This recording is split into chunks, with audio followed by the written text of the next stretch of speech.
¿Alguien puede votar en contra de cualquier ayuda a cualquier sector que lo esté pasando mal sin que se le caiga la cara de vergüenza? Asturias ha puesto 5 millones, Murcia 8.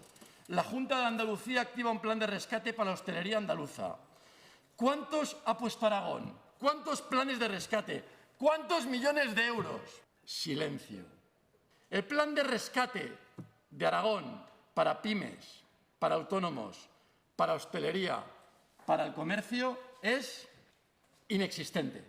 No está. Pero ¿saben qué sucede? Que hoy por hoy no se le espera. Con un gobierno que se dice progresista, Aragón va a retroceder más que nunca, más que ninguna otra región. No hemos acertado. No nos hemos anticipado en nada, ni en sanidad ni en economía. Y los datos hoy son los peores de España, los sanitarios y los económicos. Y hoy, señorías, los aragoneses están mal.